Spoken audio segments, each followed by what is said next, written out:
Hey guys, it's Jessie here, back with Maya and Anna, not in a studio, but in the wonderful surroundings of the Volley in Old Street. So also not in Switzerland. Not in Switzerland, sadly. We are back from Switzerland, but we are still on the road. We're still on the road. We refuse to be contained within the studio anymore. We're on location.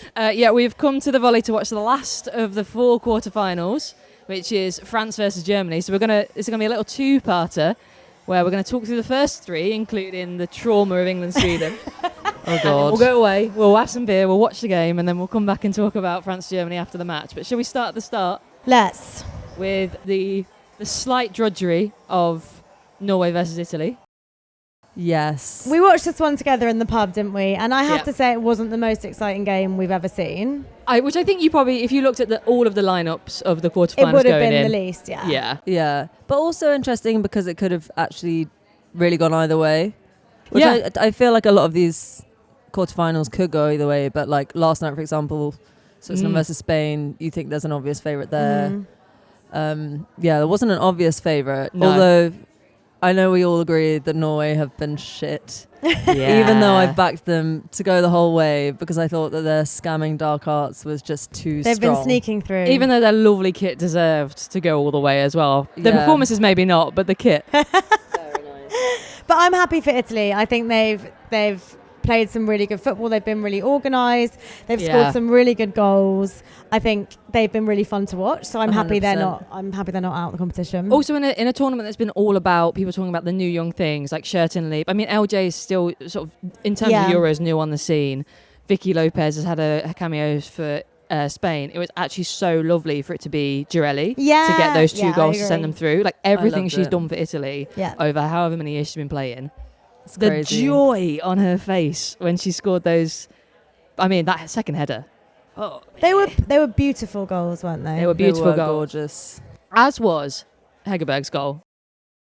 Oh, yeah. Also, and we have to talk about Hegerberg missing a second penalty in this competition. I wonder how much you would have made if you'd bet on that. Hegerberg missing not 1 but 2 pens over the course of Euros. Before she took that penalty in the quarterfinal, I was like, I think, like, because she did such a shit penalty that was saved before, I was like, she's going to hit it wide because she's going to try too hard to hit those corners, and it's that spotted it. It's that little dribbly, like, half step, drag your foot, because the moment you do that, you lose any power. So if you don't place it perfectly, you're fucked. You're fucked. It is interesting. I know everyone's been talking about it, but just to put our 2 pence in, it is interesting the state of the penalties in this competition so far. Dreadful. And I saw a stat that 52% of penalties have been missed, which is mental. Was that including saves, or was it like outright misses? I think it includes saves. Okay. Yeah, misses. I think that'd be too quick. The amount of Mariona misses last night. I mean, I think that was simply so she didn't have to sleep on the sofa. I saw a tweet in Spanish from a very irate Spanish fan. Was like, "This is why you don't let the lesbian in love with the captain of Switzerland take a penalty."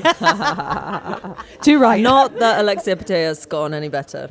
No, well, exactly. That was a shocking penalty as well. But speaking of penalties, should we go back to England, Sweden before we get caught up in Switzerland, Spain? Oh, must we revisit? I've only just calmed down. I'm traumatized for life. Yeah. By that game. Yeah. I rewatched the highlights before coming tonight because I like punishment. And I was going to say, why on earth did you do that? Just the state of our backline. And what is really frustrating me, actually, is that Jess Carter's getting all of the blame. Don't get me wrong, Jess Carter did not have a good game. No. But she was not the only one at fault there. No, she really was not. I think just the positioning of the entire back line left her vulnerable. Also, Kira Walsh as well. Oh, yeah, God. In front of them, that's not what you want to see. No. And obviously everyone made mistakes, but it did make Jess Carter look pretty bad. Yeah. Do we reckon she's going to play in the semi-final? I think she will, because I'm just not sure if there's to be honest, a safer option at this point in that back line, only because they have moved around so little because of Serena's thing of always picking the same back line again. The time for experimentation is gone. Yeah, but then if you think about the subs that she made last night, obviously she brought Esme Morgan on. Who, weirdly... did all right. Listen, I need to stop. Well. I really Guys, need you to... have too much hate for Esme. No, I thought she did well. She has really, I think, really come to a point of... it's like she's mature past the point of thinking, oh, I need to make every match I play the best match I play. Yeah. And now she's just settled into herself and actually comes on and brings a level of composure, and also just is.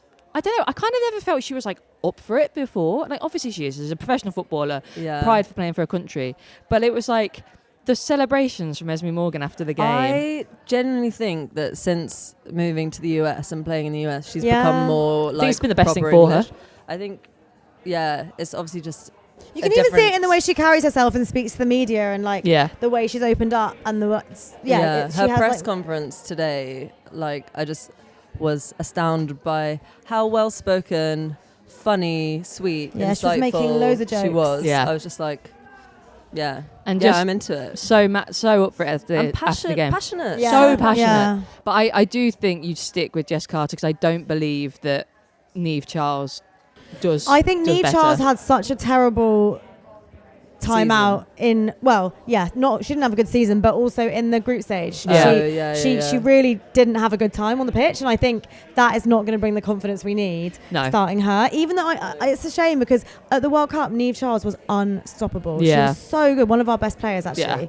But because she's been out, she hasn't really like regained her form, I don't think, and it's just not the time I think to drop someone cold into the starting lineup. I think you could experiment with maybe making that 60 change minutes sooner, yeah, exactly. But I think I would rather you keep Jess Carter in. Also, maybe not just necessarily for the starting lineup, but now like looking back at this England-Sweden game, obviously the subs or the finishers were what made the difference completely. Yeah. So it's like, okay, even though we may not see them start because of these good performances, it's like, totally. are we going to see them come on and make a big impact? It's just like Tooney and Leslie last time. Yeah, Serena's rolling it back. She's going to the really finishes. Yeah, I do think it's a very different kind of. She's been doing it in a very different way though, because in the Euro 2022 it was such a structured true thing. The changes were always at the same time, weren't they? Same time, same sort of players coming on. But I guess it's the same in that you don't expect those players that are coming on and making that impact to start because they've made the impact. Yeah. The point of them is to make that impact at that time. It's so funny because one of my friends texted me saying, you'll have to explain to me why Chloe Kelly can be as amazing as she is for club, and when she comes on for England and does that and doesn't start. I'm like, well, it's because she can come on and do that. Yeah. Like she can have that impact. I do think there is a case for Chloe Kelly to start, but but you're right, exactly. That is the reason, because she comes on, she provides 2 assists within like 5 minutes. That I mean, that is 5-minute run of the game, and just Lucy Bronze, the epitome of right, fine, do it myself. Yeah, 100%. I'll do it myself. Bullet header at the back post. I don't know how she was so marked. It felt like a real just moment of complacency from Sweden. Yeah, like they've not really done much all game. We're 2-0 up. They did really throw it away, I think, Sweden, because they were in control of that game for the first 60, 70 minutes. Yeah. They really were, and then they became so disorganised suddenly. England, I guess, being a champion's not for everyone because England took that opportunity. I think whereas England's substitutes made them better, I think Sweden's threw them. I think they lost what was driving them on. And I think Yonogi, when she came on, looked dangerous. Yeah, I agree actually. But otherwise, the changes did seem to It's just the momentum shifted, didn't it? Like they weren't in control anymore. But then even in extra time, I don't think England showed any signs of winning that game in extra time. No, I think which I thought once they scored 2 goals, I was like, okay, maybe they can even win this in normal time. Then in extra time, it was like, oh no, Sweden are kind of all over this still. I kind of felt in extra time no one was going to score. No, it kind of didn't. It kind of looked to me like. The only person, they were sort of, it didn't look dangerous to me, I don't know. The only person I thought might score and who we have to give endless flowers is Michelle. Oh my Michelle God. Adjeman. And what was it that we read today, what her surname means? Saviour of Nations. Saviour of Nations. And isn't she just... Okay, we might have to fact check that because we saw it on TikTok. But so true. She is a Saviour of Nations. She is a Saviour of Nations. Yeah, we agree. What's her stat now? 2 goals in 3 caps. Yeah, and also it's like within not even 2 minutes of coming out. It's like 30 minutes of football. She had like 5 minutes or 10 minutes. It is absolutely amazing. It was one of those like you can see that moment being in compilations for years to come, because the presence of mind, jumps up for the header, misses the header, and the presence to be sharp and react, and that is exactly what we saw from Alessia and from Chloe Kelly last tournament, last Euros, and that is Michelle now. And the celebrations after the game, of just like everybody, like Lauren James leading Hannah Hampton over to the crowd, like Michelle's smiling. Also, shout out to Michelle's side eye when she knew it was not a goal kick. Oh my god, So funny. It was just.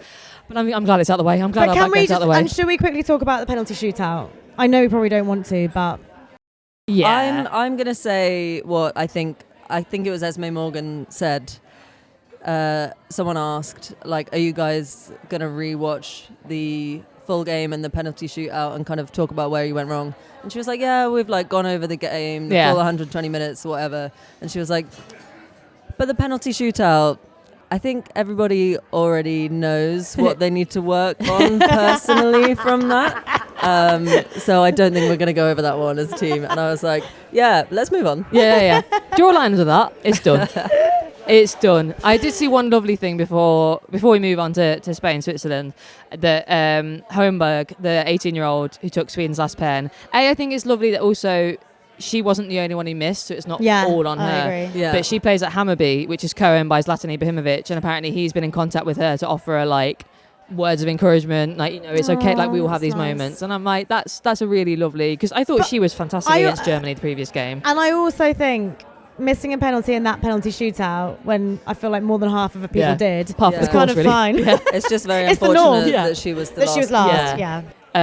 But you know, Sweden nearly runs, but they fucking hell, they were good. And Yeah, I think they if were. they'd They beaten were us, good. I could see them having gone the whole way. Yeah. So hopefully that's a good sign for us. And then Yeah. last night, Spain versus Switzerland.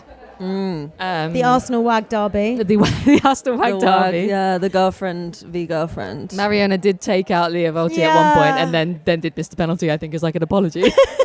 Girlfriend on girlfriend crime. Girlfriend on girlfriend crime. The most Woso-coded thing you've ever seen.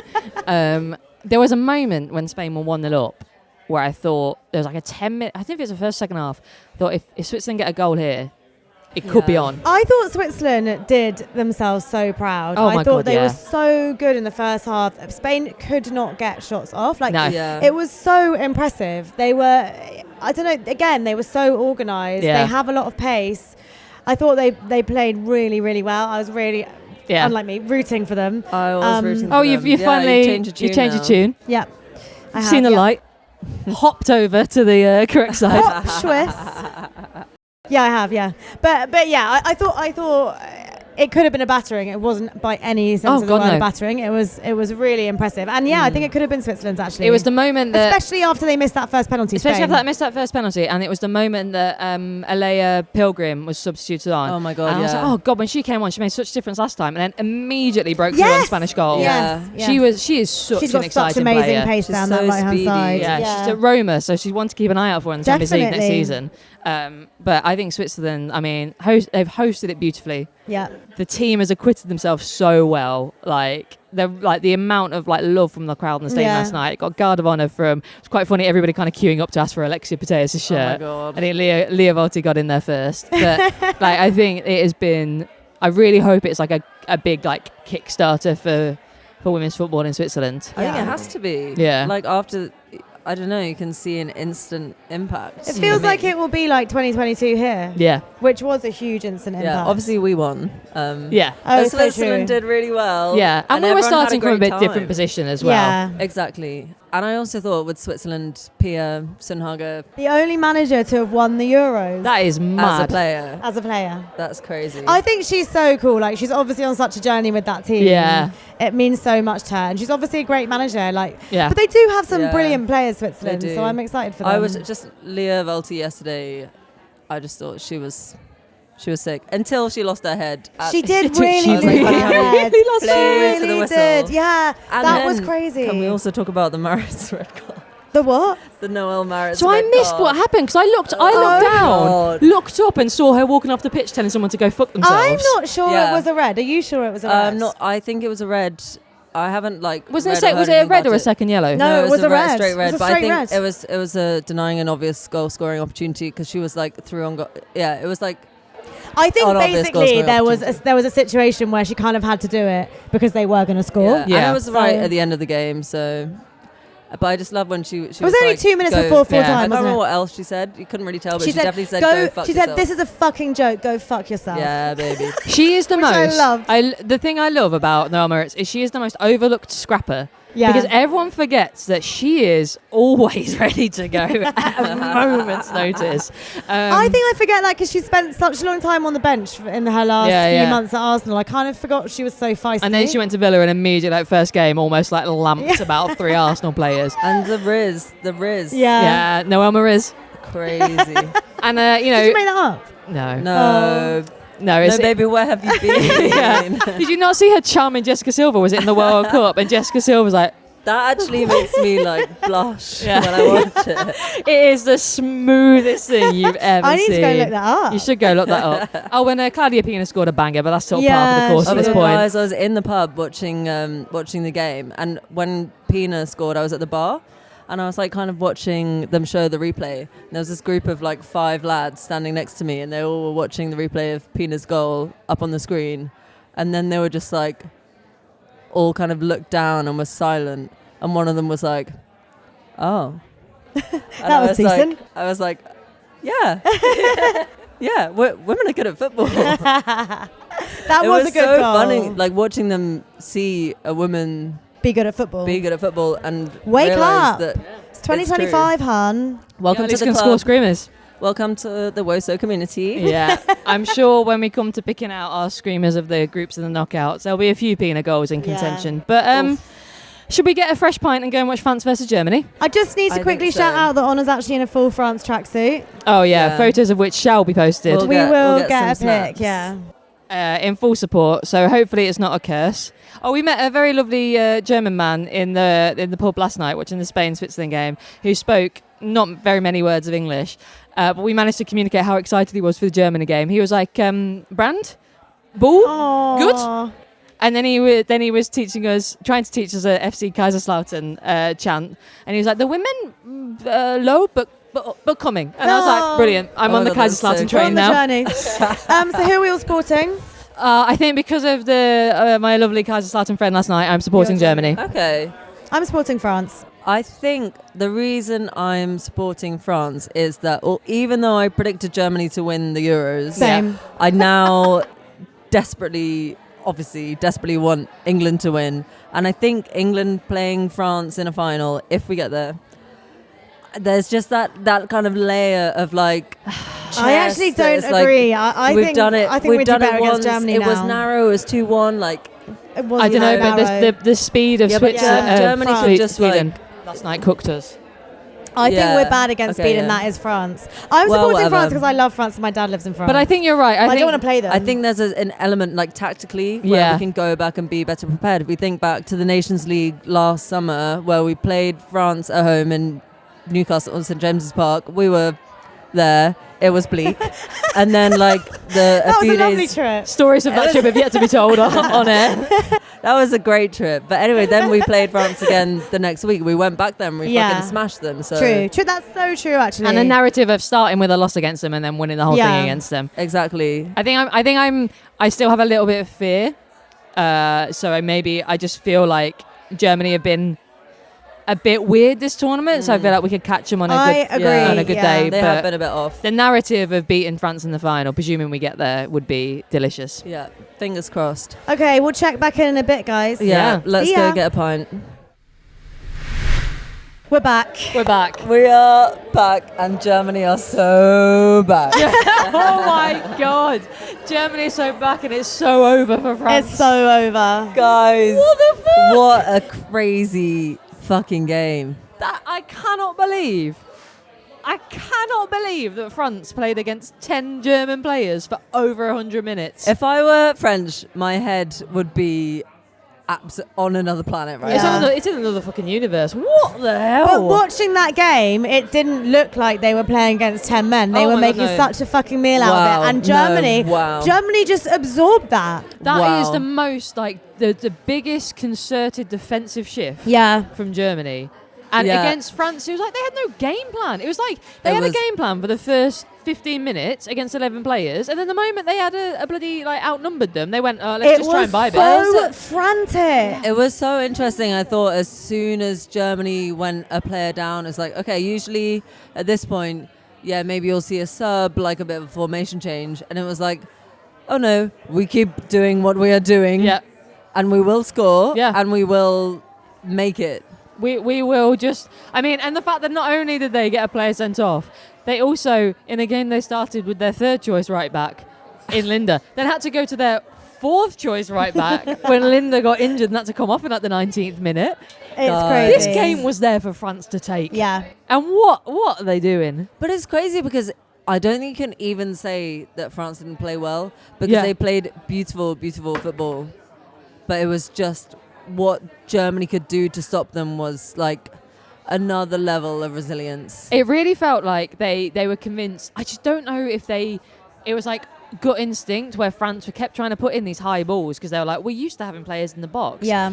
But if you don't have anybody in there who's like aerially dominant and you're playing those balls into a keeper like Ann-Katrin Berger, you're never going to get any joy. Well, this is it, exactly. It was one of those things where they weren't trying anything different. So they were trying the same thing over and over again for 120 minutes. Because the times they had the best look was when they were playing on the floor. Yeah, exactly. 100%. Because they had actually an absolute banger towards the end. But again, yeah, like you said, AKB put in an absolute fucking shift. Including the Germany player of the match, honestly. It was like moments where you think, okay, like in this situation when France are in possession, you think Germany cannot get the ball back. Yeah. And they just go in for a crunching fucking like desperate What a physical game. tackle. Such a and physical game. they do it. It was unreal.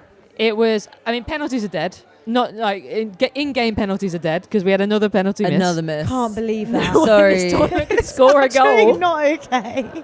Yeah, that was But that quite a shit penalty. the shootout was much better than our one. Much more successful shootout. Yeah. Yeah, that makes me feel embarrassed. Yeah. But so should Sweden. But Sweden should feel more embarrassed because they lost. It was the one part, I mean, AKB made some incredible saves in that shootout, but also consistently kept diving the wrong way. But you know what? But Until the one that mattered. Until the one that mattered. And it happened to be the right way. Two Exactly. massive saves, one in that penalty shootout to win the thing, and one to stop an awful own goal. That Minga header that she saved. It was the save of the game. It was a save of the game, which is so funny when it's And like from your own player. Save of the tournament. Save of the tournament. Yeah. That is Oh a my screamer. God. I don't know if we've ever called a save a screamer before, but the noise that left me. AKB's just still got it. Yeah. That's the thing. But the thing is, I thought it won. No. Sorry, in the game against Sweden, I was like, she's not got it. Yeah, exactly. I think it's like she has always been quite inconsistent. But when she plays well, she's like brilliant. It was just Big the most moments. baffling game because I felt like the group stages, France, it felt like they had a cohesion they've not had in years. And it really felt like, we all thought it was mad that they hadn't bought Renard and Le Sommer and Dali, but maybe they were right. And then tonight it was like maybe they were right. Their young back line has been playing so well. And I think also in this game, like, could not fault them. No, to be honest. I don't know. I think they became less and less organised as the game went on. Yeah, I think they got more and frantic. I think they were as a losing. whole. Sure, but they were like losing possession, making silly mistakes, making really sloppy passes, like not completing as the game went on. They weren't losing possession high up. Like, it wasn't the defenders losing possession. No, high up. sorry. I don't mean the back line. Not the back line. It was like in the midfield. No, I agree. The back line was really France good. were So losing possession, but it was truly, I think, because of Germany's like insane grit and desire to win the ball back. Hoffman, they were making tackles that you just like, you wouldn't even expect or want anyone to make that tackle because you think that's pointless. It's not going to come off. Half of them, but were they their fucking face. did it. Yeah, Hoffman, what a fucking hard. And like Eula Brand, you know that game? I think it might have been against Spain where LJ. You didn't really see any of Lauren James's like attacking, but it was like the best defensive game you've ever seen Lauren James play. Yeah. That was Eula Brand tonight. I agree. Thing is, I thought it was really funny, like the Eula Brand and Basha kind of battle. Yeah, the battle on the left, and I was like, okay, at times I was like, okay, Eula Brand is getting fucking humbled, which I never thought I would say. Yeah. But like, she was. And then there was a time it's like, oh, Basha was like on the floor rolling around. Basha's getting humbled. And then there was a moment where Basha was just lying on top of Eula Brand, like. There was the moment that Basha tripped herself up and then somehow won a free kick, which I know, was also Basha incredible. Was doing, Guys, there was some interesting refereeing decisions. There was some, This was just it was maybe the most intense game. Yeah, so intense, but also just to quickly shout out that awful red card actually. There can be no arguments about what are you doing? Like what about being a professional footballer makes you think you can wrap your hands in someone's hair and tug them back by it. Absolutely mental. I need to rewatch it, but like, what? It's an insane decision. We joke about when Georgia Stanway did that against the USA when she was young and idiotic. Yeah.